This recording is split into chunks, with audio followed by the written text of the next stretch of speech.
let the record show that we're here on case number 2014 CR 532, and this is the State of Ohio versus Donald McCormack. The defendant was indicted by two separate indictments, both of which have been consolidated into this case number. There are 9 total counts, and that includes 2 counts of endangering children, felonies of the 3rd degree, 3 counts of sexual battery, felonies of the 3rd degree, 1 count of gross sexual imposition, a felony of the 4th degree, and 3 counts of sexual imposition misdemeanors of the 3rd degree. Today, this case is set for suppression hearing. The State of Ohio is present and represented by Ashtabula County Prosecutor Nicholas and his Chief Assistant Cecilia. Seated with the State of Ohio is Special Agent Sullivan. All right, the defendant, Donald McCormack, is present, and he's represented by his attorneys, Richard Perez and John Fatica. All right, the defendant filed a motion for incorporation by reference, and that was on September 1st, and that's in regards to the motions that are currently pending being applied to all charges.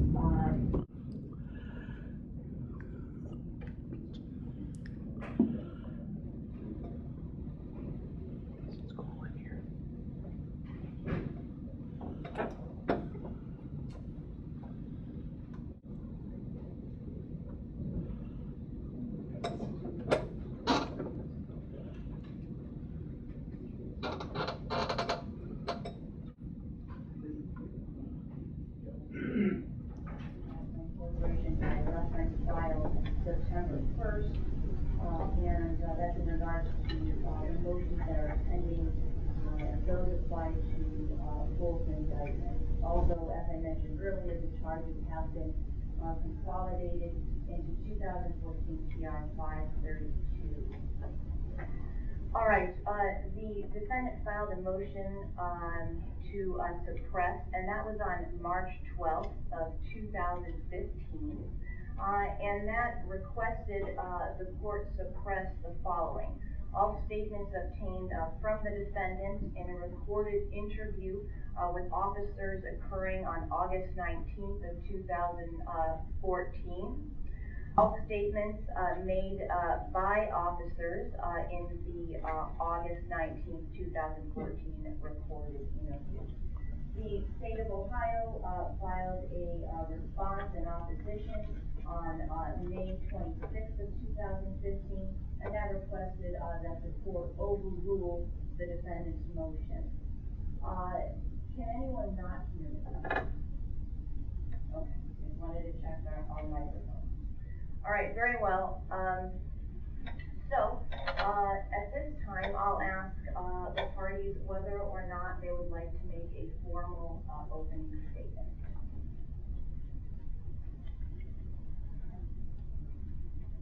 No. Okay. Your Honor, what we have full opening statement this time. We filed a memorandum in support, and I think that would qualify as our opening statement. Okay, very well. The court has reviewed the motion and the brief in opposition as well.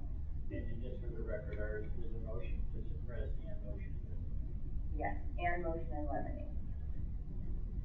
The court notes that as well. My current assignment is a task force officer for the United States Drug Enforcement Administration out of the Cleveland, Ohio resident office. Prior to this, I was a general duty detective for the Ashtabula County Sheriff's Office. And in order to be a general duty detective, what sort of educational background and experience do you have? Well, first of all, I'm a certified peace officer in the state of Ohio. I also hold a bachelor's degree in justice studies from Kent State University. I've also attended over 140 continuing education classes in a broad range of law enforcement subjects, from forensics to sexual assault investigation, homicide investigation, narcotics investigation, to name a few. I've also completed numerous in-service training or informal training classes on how to do many of the same areas of investigative work. Those continuing education classes, did they include classes in interrogation techniques? Interviewing techniques, yes. And how did you become involved? We received a citizen complaint from some parents of student athletes attending the Jefferson Area High School about inappropriate electronic communications sent between Don McCormack, who was the then coach of the Jefferson Girls High School softball team, and occurring between Mr. McCormack and the student athletes. And based on those interviews, did you then decide to interview the defendant? We did. When? The interview with Mr. McCormack actually took place on August 18th, 2014. There was a report that was created that referenced it occurring on the 19th in air. So I just wanted to clarify that at the outset, that this actually did occur on the 18th, and I assume that everybody would want to make reference to that being on the 18th. Approximately what time? At about 9 o'clock in the morning, we went to Mr. McCormack's residence at 67 East Erie Street in Jefferson Village, Ashtabula County, Ohio. Who went to his residence? Myself and Special Agent Charlie Sullivan of the Paynesville office of the FBI. When you got to his house, what did you do? When we arrived at Mr. McCormack's house, we walked past his vehicle that was parked in the driveway and went to the front door of the residence and knocked on it. Did he answer? He did not answer. So what did you do? Continued knocking for several minutes and still didn't receive an answer. After that, we went to some of the surrounding neighbors' houses to see if Mr. McCormack, if they knew if in fact Mr. McCormack was home. We actually spoke with 3 different neighbors and learned that Mr. McCormack was generally home if his vehicle was in the driveway. So we returned to the house and again knocked on the door. Did there come a time when the door opened?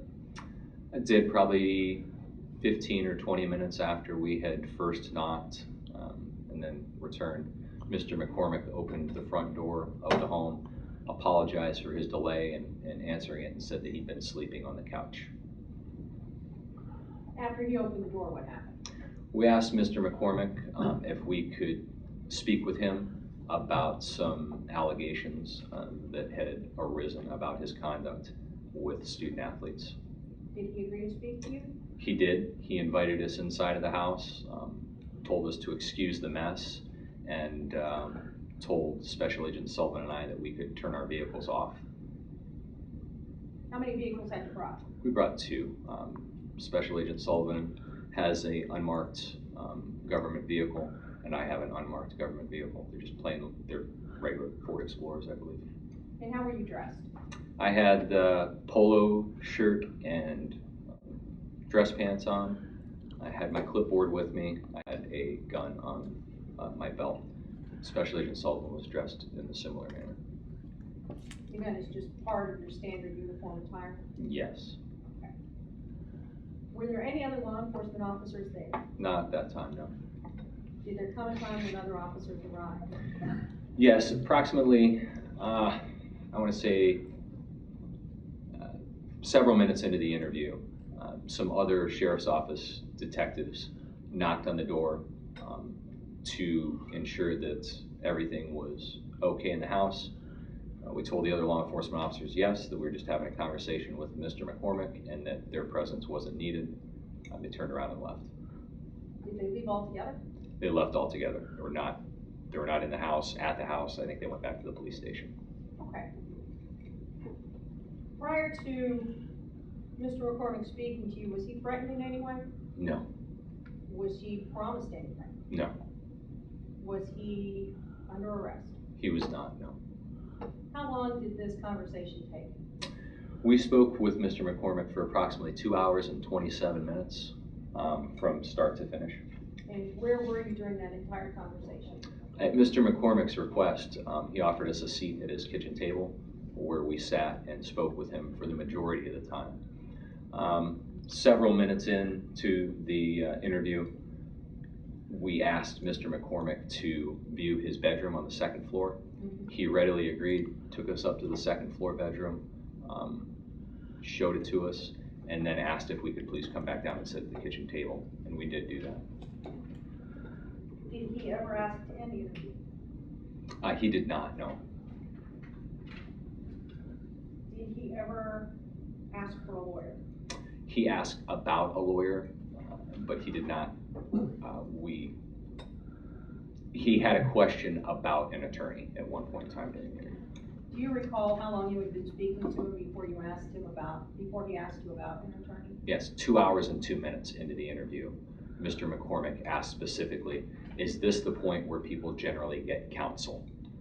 That was, I believe, a direct quote from him. And what was your response? I informed Mr. McCormack that he could absolutely have an attorney present with him during this questioning, that he could end it at any time, and there were some very specific comments back and forth between myself, Special Agent Sullivan, and Mr. McCormack about his right to have an attorney and whether he wanted to end the interview. He specifically said he did not want to end the interview and wished to continue. Other than that time, some 2 hours in, had he asked about counsel before that? No. Had he asked to enter the interview before that? No. Asked you to leave? No. The conversation was very respectful, very cordial. The subject matter was serious, but I thought it was a very calm conversation between the two of us, or between the three of us. How was Mr. McCormack dressed? Do you recall? I don't recall. He was not in pajamas. He was just in normal clothes. I don't remember exactly what those clothes were. Was this conversation recorded in any way? It was. At the point in time Mr. McCormack answered the door, I turned on an audio recording device and recorded the interview in its entirety until ending the interview. What city and county did this interview take place in, or village? Jefferson Village, Ashtabula County, Ohio.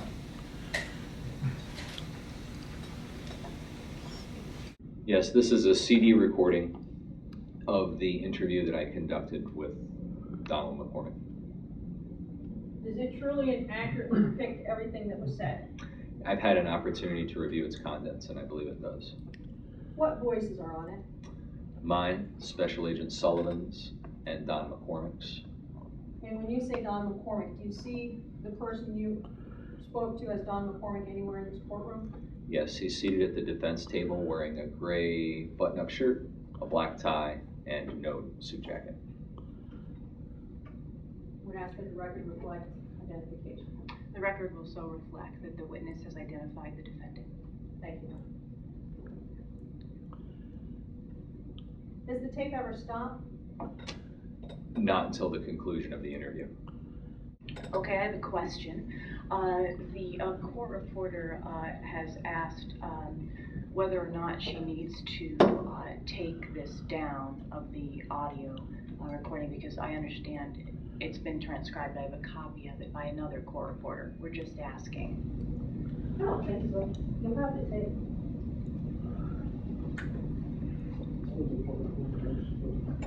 Yeah, we provided the court reporter with the transcript by a certified copy of the transcript. You have a copy of it, the state has a copy of it. We didn't want to provide it under seal, we haven't ruled on that yet, but I did give her a copy, she has it in front of her. I don't know if the county wants to quickly look through what they provided for accuracy, but she is a regular court, you know the court reporter? Where's Listed on there. I don't know. I mean, I'll take it. It's up to you. Are you going to take it then? Yes. Okay, all right. Susan Goodell. That's the court reporter on here. Okay. All right. When we haven't had the chance to review the Yes, transcript for accuracy. sure. We'll be doing that as we listen, but the I court will understand. have the actual audio tape Yes. in evidence. Okay, all right, very well. Okay. We're here talking to you and wanting to get your side of the story as far as is what's going on, and try and make sure that we have a real clear picture of what's happened. Right. So, You have have to, especially children involved. Yeah, I mean, there's some pretty serious allegations, Absolutely. and, I just sort of heard whispers at the most recent thing. Nobody's come, you're the first people to come to the officials, but I appreciate that. And I received phone calls, you know, stop anything. So, well, and that's what we're here for. I mean, Special Agent Sullivan, this is what we do. We work cases that have child victim attached to it, and we're pretty sympathetic to the fact that a lot of times there are people that are caught up in some circumstances that are misunderstood. Even more to the point, we're very aware of clinical diagnosis of people that have disorders that cause them to do things that they have problems controlling. So we like to talk to people and just get a real picture about people, you know, where they're coming from, what causes them to do things, what actually happened, and where they fall in society. You know, is there things that we can do to help them? Are they danger to society? Are they danger to themselves? You know?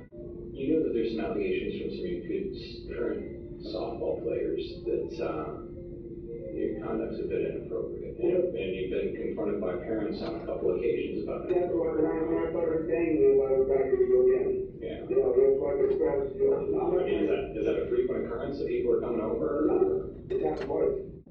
We put myself and his daughter signed off on text, and I signed off on I love you too, Carly, or something like that. And he said, you don't sound like a 15-year-old daughter, you love her. And I said, okay, so did you read the rest of the text? He said, yeah. I said, you know there's nothing going on. He said, absolutely, there's something else going on. You'd be dead right now. You just don't sign off on a text to my daughter that way. And I said, fair enough. I mean, I get you. If I was in your position, I'd understand you give full context to text. And I thought it was done. I thought that's what I'm going to do. And you guys turned around TV, you did pretty good. You got me. You beat your ass beat, and he didn't physically punch me, but he choked me pretty good, and it kicked the house. It made it point clear. Do you have a lot of girls working for you? I've had, geez, I've had guys and girls, mostly basketball players, 3 years. So it's some softball players for the last couple of years. Right, how is that? Is it a Star Beacon pay 'em, or how does that happen? Right, like what? So they're getting a check from the Star Beacon? Well, from our parent company. Okay. Yeah, it's not a check, they have to fill out a W-9 form. Alright, so they're not getting cash? No, the only time they got cash was this Christmas, they girls get it. Okay. They called me up, they weren't scheduled to start until fall. They were starting this fall. And I hear where you're coming from, but at the end of the day on that, you did pay a girl $1,800 to come to Jefferson. Well, I got her parents. Was it repaid? No, it was supposed to be.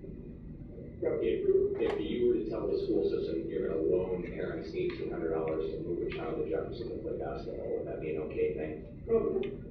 Yeah, I just wanted to help her out. Was it wrong? Yes, I was wrong with that. I didn't have any bad intentions.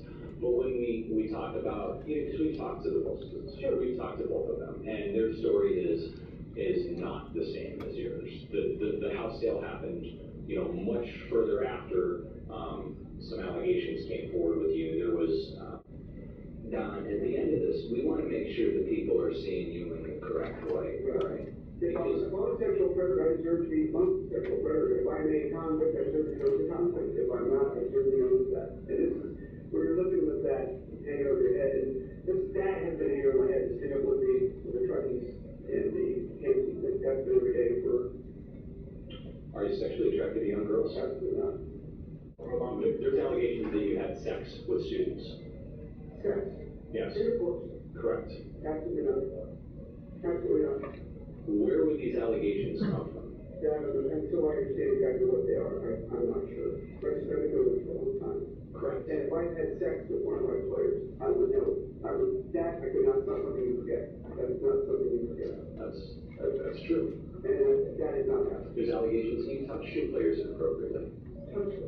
We're not judging you for that. There is no allegations that any of these actions were anything but consensual. Right. There's not anybody saying that they were drugged, nobody saying that that you forced themselves upon them. It was just simply, at least what appears from our perspective, a strong emotional bond. It could be a coach player that maybe got carried away and went too far. She's alleging that you touched her multiple times, her breasts, through her pants. I can show you Facebook messages back and forth since whenever this was we've never had an issue. Never. Oh, it's okay. No, it's not. And I broke down. I said, I can't touch alcohol. I said, if what you're saying happened, I can't be drinking. I said, because I have, and I told her, I have no memory of this. None. And they said, and that's the qualifier to it. That if I did what they said I did, I don't remember that. And that's why I say I have a hard time with that. And I had a hard time believing that because I just, how do you do something like that and not remember? Obviously, like what you just said, how do you do something like that and not remember? I had no recollection, no memory, zero, nor did the parents. And they were laughing about it 2 or 3 days later. You know who does have a recollection is the girls. Right. Now, apparently. And I don't. Yeah, actually, to be clear, they remembered at the time, and they were embarrassed and ashamed to tell their parents about it. Describe what the issue is in your house. It's hard to because when I say this alcohol thing, when I say I don't remember that, Right. I laid it out there. I didn't at that time. But you weren't drunk for 15 years. You know the struggles that you've had. You're now drunk for 15 years. You know the struggles that you have every day. You know the desires that you get when you hug a girl and the want that you have inside of her to take this further, but your brain telling you, listen, that's not appropriate. They can do this, they can run, they can jump, they can be this, they can be that. I don't look at them as a piece of meat. I don't. But you look at them as absolutely Probably not worldly. They are right.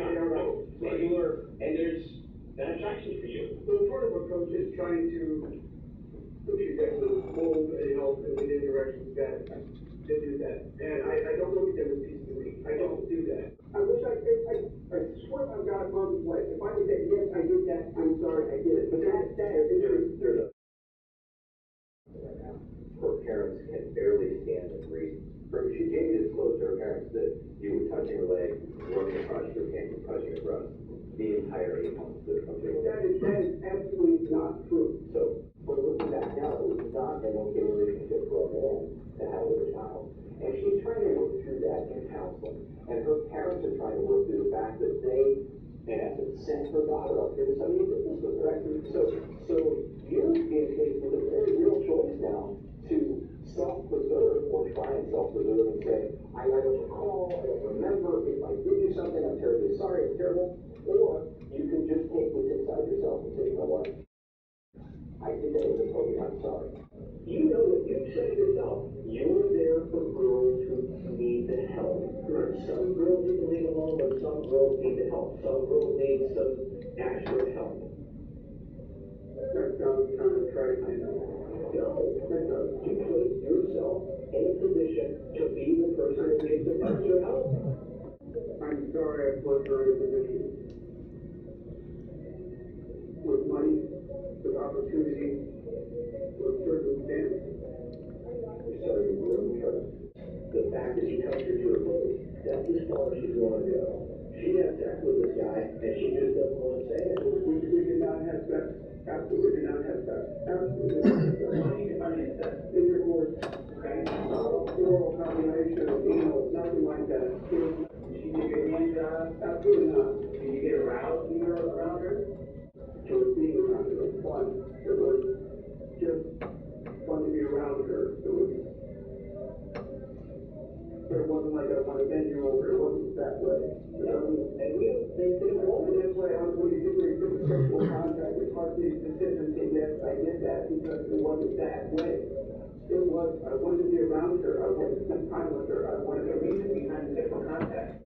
Because believe me, at the end of the day, if I walk out of here with the feeling that I'm lying to you. or you have no remorse, I have zero problem painting you in the light of somebody who picked out multiple girls in the room, brought them into his life, developed an emotional connection, and did exactly what those girls are saying that he did. No problem with that. One more question, if I may. Sure.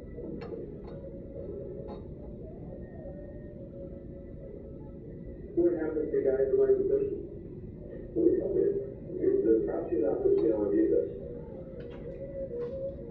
I'm not asking you, I'm not quoting you. I wouldn't be worried about you. And to the judge, what do you think should happen after this? You think that you want to have legal counsel that's doing that? That's up to you. But you tell us right now whether you want to continue this or whether you want to stop. Well, I want to continue this because I don't think I can pay by the hour. That's selfish. I've seen suicide sitting next to it. I've seen myself. This is not me trying to talk you out of doing it. This is me explaining what's going to happen next. You're going to leave here first tonight, and you're going to go to the police station, and you're going to be incarcerated until the formal charging process. I don't feel comfortable after this interview that you're not going to take your own life. With that language, Yeah, I don't think that we have a decision to either arrest based on the facts of the case, and then let the prosecutor report what we feel the facts of the case are, and charge you for your health and home arraignment. The arraignment process is when the prosecutor formally charges you with what he thinks you deserve. We're not deferring charge to come through the mail because I believe that you're a threat to your life. You're being put in jail because you committed a crime.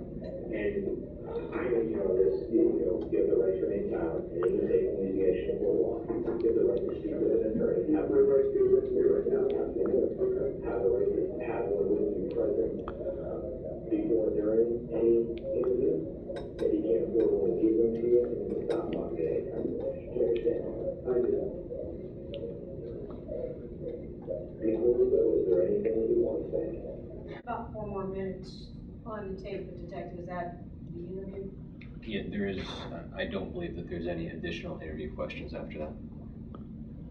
You arrived at Mr. McCormack's house around 9 in the morning. That's a very rough estimate, around 9, yes. And that was you and Agent Sullivan? Correct.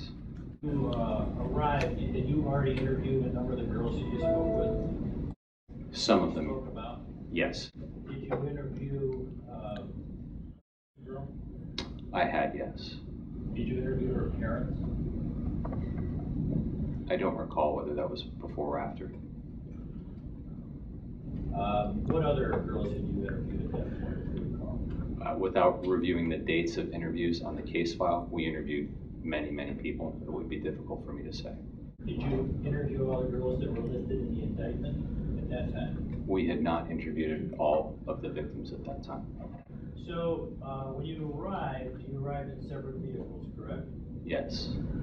And you were wearing your badge on your shirt, On my belt? on your belt? Do you have a jacket on or anything? No. You had your gun on your holster? Yes. Both were visible? Yes. So you had knocked on the door, nobody answered, is that what happened? Correct. You knocked repeatedly? Yes.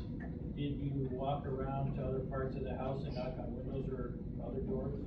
Yes, there was specifically a back door to the house that I knocked on the back door of it, and I believe that there was a, if I'm remembering this correctly, an adjoining window next to that I rapped on the window as well. Did you use a ladder for any reason? No ladder. Did you break it or damage anything? No. Did you damage the front door at all? No. You spoke with neighbors to see if anybody was there? We did. And then you went back to the premises again? We did. You didn't have a warrant to arrest him at that time, did you? No, sir, we did not. It was your plan to arrest him though, correct? It was not. So at that point, in your opinion, well, let me ask you, did you discuss the fact that you were going there with the prosecutor? We had. Which prosecutor did you discuss that with? Mr. Larocci. And at that point, had you given information about the case to Mr. Larocci? I had. So was this going to be a knock and talk, or what was the plan? The plan was to interview Mr. McCormack, get his side of the story, and continue with the investigation from there. All right, you've interrogated a number of people in your career, I would assume, correct? To be clear, sir, the CIA interrogates people, we interview them. We had had a discussion previously, our office had a discussion previously with the staff of the Star Beacon. We were aware of what hours he worked, and that typically he would sleep during the morning and be awake at night. We also had a discussion with the Star Beacon about several other issues that we were made aware of prior to the interview. When he came to the door, he was dressed according to you? He was. He invited you in? Absolutely. You didn't advise him of his rights pursuant to Marianne versus Arizona at that time, did you? I had no reason to at that time. Well, you knew you were going to interview him, didn't you? He was not in custody, sir. The question is, you knew you were going to interview him, didn't you? And the previous question was I required to Mirandize I him? didn't ask you if you were required. Listen to my question. Don't have to give me an answer, okay? Did you interview him of his rights pursuant to Marianne versus Arizona at that time? I was not required to, sir. Apparently the answer is you did not. Is that what you're trying to say? All right, who's answering? No, sir, I did not. And at some point during the interview, you advised him of, at the end of the interview, you advised him of his rights, correct? That is correct. Was that because you were arresting him at that time? Yes, he was no longer free to leave. You would agree he denied any sexual contact with any female, correct? There are times he did deny sexual contact with females. There was other times. Throughout the interview, he did. There was other times where he specifically asked that question and did not answer as well. There was other times where he was asked that question and qualified it. He never admitted to having sexual contact with a female. Is that a fair statement? That is a fair statement, sir. He never admitted to having sexual contact with a female. Is that a fair statement? That is a fair statement, sir. So at the conclusion of your interview with Mr. McCormack, you didn't gain any new evidence as far as him committing any of the offenses you were investigating for, correct? Absolutely incorrect. Determination to arrest him wasn't made before you got there. Is that your position? No, sir. Actually, arresting somebody on an offense like this prior to the entirety of the investigation being complete puts us under a time constraint. We always prefer to defer arrest for direct indictment on cases such as this, cases that are complex, and it is not the preferred course of action. In this case, we did so because we had information before going to Mr. McCormack's house that he may be suicidal, and we asked him specific questions about that, and he did in fact confirm that he had had suicidal thoughts in the past. So we exercised our discretion to take him into custody at that time. Where did you receive information he was suicidal? His employer had relayed that to us, that they were concerned about his safety. Which employer was that? The Star Beacon. Who did you speak with there that said that? The sheriff spoke with the then editor, Neil Frieder. You did not speak with anybody? I spoke with the sheriff who relayed that information to me. Who's the sheriff? Sheriff William Johnson. All right, you're saying that he spoke with somebody there and relayed that to you? Correct. So your position is at that time, if he wanted to terminate the interview, he could? Correct, we would have left. Yet those were the answers you were looking for, correct? You were looking to find out if he would admit to unlawful touching of the girls that you were referencing, correct? No, sir, I'm looking for him to tell me the truth about his encounters with those girls, whatever they may be. And he was not believable, correct? There were times I felt he was being dishonest. And that the girls were believable? I believe the girls, yes. Even though you hadn't even interviewed all the girls, correct? I believe the girls I interviewed were believable. I guess what I'm saying, you said things to him that were not questions. You were telling him about how things are. Sir, everything that I told him in that interview was designed to elicit the truth from him. If that happens to be a narrative paragraph about how the judicial system works or about the mental state of his victims, the end result of that is I want to hear the truth from him. Well, he constantly told you that you didn't have any sexual contact for 2.5 hours, and you continued to ask him a number of questions about it, correct? Not entirely correct. Sometimes he did not respond to questions of did you have sexual contact. Sometimes he would start to give an apology for that, but not admit to that. Sometimes, and specifically, as the interview went on, his admitted physical contact with the girls, or his degree of physical contact with the girls, would escalate from I didn't have any contact with them to okay, now I have close embraces, tight hugs that I masturbated to afterwards.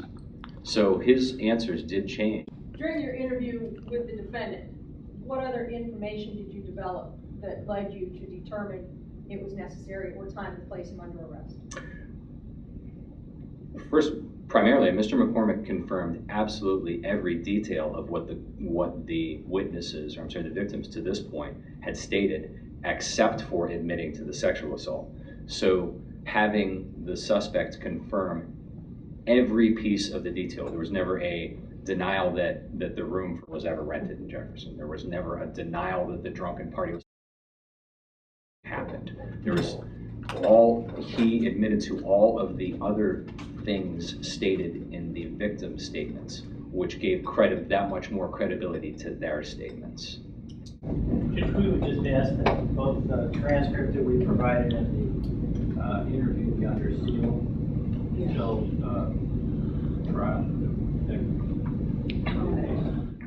Your Honor, Wait, I have to respond to that. Hold on, I have the transcript here, and I understand there's a written motion.